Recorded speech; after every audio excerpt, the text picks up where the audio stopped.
E aí, será que as bromélias são parasitas? Olá, seja bem-vinda a mais um vídeo aqui no canal. Eu sou a Vani, sou engenheira florestal e hoje a gente vai conversar sobre as bromélias. Essas plantas incríveis que muita gente aí desconfia que elas são parasitas. Mas será que as bromélias são parasitas mesmo? Sem mais delongas, eu já vou responder essa pergunta. Não, elas não são parasitas, mas elas são plantas incríveis. Por que vocês acham que eu estava respondendo essa pergunta já no início do vídeo? Porque, gente, tenho tanta coisa legal pra gente conversar sobre as bromélias hoje que, olha, eu já vou logo começar esse vídeo. As bromélias, elas são plantas epífitas que aplicam uma relação ecológica chamada inquilinismo. O inquilinismo vai ser uma relação ecológica que só um vai ter vantagem. Mas calma, gente. Não quer dizer que o outro vai ter desvantagem. Quer dizer que o outro não vai dar nada. Um vai ter vantagem, pro outro vai fazer diferença nenhuma. Esse é o ponto. Então não se preocupem, as bromélias não machucam as árvores. Elas só estão ali de boas, curtindo o espaço. Então, o inquilino, que é a espécie que vai ser beneficiada, vai buscar na espécie hospedeira um abrigo ou um lugar para suporte. E a hospedeira, para ela, não vai acontecer nada, porque ela só vai servir de suporte para essa outra planta que só quer um lugarzinho para se desenvolver em paz. Ah, e eu quero dizer que vocês conhecem uma relação bem famosa de inquilinismo. Lembra do filme Procurando Nemo? Pô, se você não viu esse filme, o que eu vou fazer, hein? A única coisa que eu posso falar pra você é vá correndo assistir, porque esse filme é incrível. Mas, pra quem prestou atenção, tem uma relação ecológica de inquilinismo entre o peixe palhaço e a anêmona. Mas a gente comentou no início que a bromélia é uma planta epífita. O que significa ser uma planta epífita? Epífita vem de epi, em cima, e fito, planta. Então, consequentemente, as plantas epífitas são aquelas plantas que vivem em cima de outras plantas, sem que ocorra parasitismo. A gente acabou de comentar que o que acontece é o inquilinismo. Parasitismo é uma outra relação ecológica. Então, nessa relação, a planta epífita vai usar uma outra planta só para suporte. E essa planta que vai servir de suporte, ela vai ter um nome específico, que se chama forófito. Resumindo tudo aqui, uma epífita vive em cima de um forófito. E agora a gente vai conhecer um mundo incrível das epífitas. As epífitas, elas são encontradas principalmente em florestas tropicais úmidas. E elas quase não têm representantes em locais com temperaturas muito baixas. Então, consequentemente, a gente vai o que, gente? Ter muitas epífitas no Brasil, já que o Brasil tem muitas florestas tropicais úmidas. Eu acho isso incrível, vocês não acham? E vamos falar das bromélias, que é um dos maiores representantes das plantas epífitas. A família Bromeliaceae possui 3.010 espécies divididas em 56 gêneros. A família, ela vai se destacar como um dos principais componentes da flora e da fisionomia dos ecossistemas brasileiros. Eu fico particularmente encantada de falar de plantas, então falar de uma família que é tão importante e tão diferente, olha, eu acho o máximo. A família Bromeliaceae apresenta muitas espécies endêmicas e, pasmem, muitas delas são exclusivas da Mata Atlântica. Para quem não sabe, o Mata Atlântica é o nosso bioma mais fragmentado e é um dos biomas mais devastados. Olha o risco que está correndo a nossa flora. A família Bromeliaceae, ela vai ser constituída por plantas terrestres, aquela que se fixa no chão mesmo,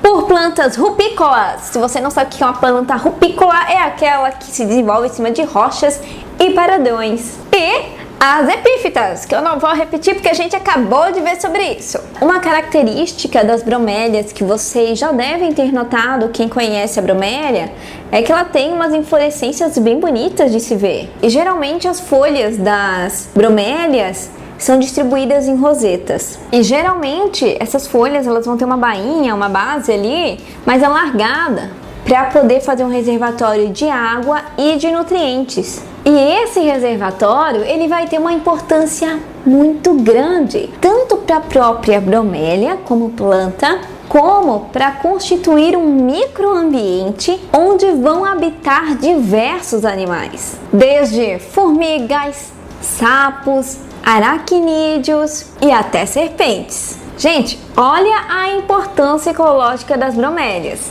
Falando em importância, as bromélias têm uma importância econômica muito grande, porque muitas pessoas utilizam as bromélias como plantas ornamentais. Quem aí não conhece alguém que tem uma bromélia em casa ou tem uma bromélia em casa? Só que essa procura pelas bromélias, por serem plantas ornamentais, tem um lado negativo, tem um impacto muito complicado na biodiversidade. Porque o extrativismo, a retirada dessas bromélias, tem se intensificado muito nos últimos anos, ameaçando algumas espécies a ponto de colocar algumas bromélias em risco de extinção. Aqui eu quero dar um recado: não retirem as bromélias da natureza, você pode estar causando um impacto muito grande àquela espécie. Deixa a plantinha lá, ela é bonita na natureza, é o habitat dela. E ela vai ter uma importância muito grande até para outros animais, como a gente acabou de ver, ela cria um microecossistema próprio. Não é só as bromélias, tem outras plantas que também estão ameaçadas de extinção, só porque são plantas ornamentais que todo mundo quer ter em casa. Aí você tem na sua casa uma planta que é linda, mas não vai ter o polinizador correto, ela vai ficar bonita para você e não vai cumprir o seu papel dentro do ecossistema, e talvez vai causar dano em uma outra espécie que depende dela. Bom, recado dado, vamos continuar a falar aqui das bromélias.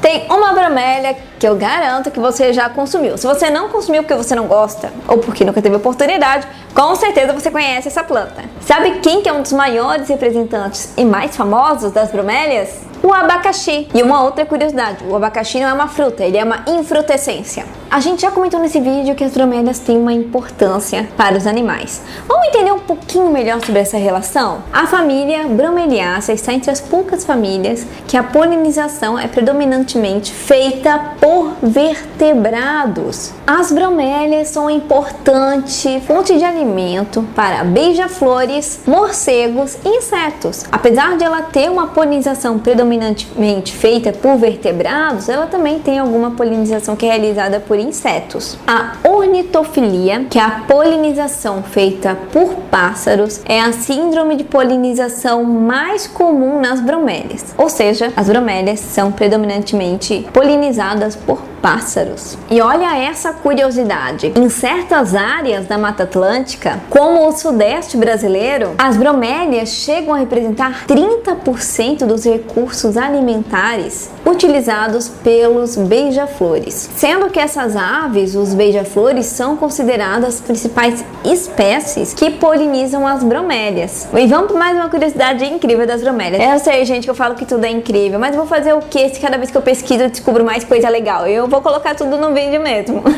As chamadas bromélias fitotelmas, mais conhecidas popularmente como plantas poça, possuem tanques de água formados dentro das suas rosetas, que são utilizados como recursos por microinvertebrados. É importante lembrar que não chove todo dia, então não é todo dia que você vai olhar uma bromélia e vai ter uma pocinha de água lá dentro, porque a água tem que vir de algum lugar. Então, se está em um período muito seco, talvez você não vá achar essa pocinha dentro da bromélia. E associados a essas bromélias, a gente vai ter uma diversidade de animais como insetos, aracnídeos, crustáceos, plateumintos, nemaltemintos, oligoquetas, moluscos e miriapódes. Bom, eu contei 8. A maior parte desses invertebrados que são encontrados em associação com as bromélias tanque são específicos de ambientes com água parada, inclusive dependendo desse ecossistema para sua reprodução. Eu não sei vocês, mas eu achei incrível entender um pouco mais sobre as bromélias, entender como elas são importantes e, além de tudo, a gente aprender mais uma vez que a natureza ela é incrível. Então era isso que eu tinha para hoje e eu quero agradecer você que assistiu esse vídeo até aqui e pedir que você escreva bromélias no comentário só para eu saber quem assistiu até o final. Não se esqueça de deixar o seu joinha e se inscrever no canal. A gente se vê no próximo vídeo. Tchau, tchau!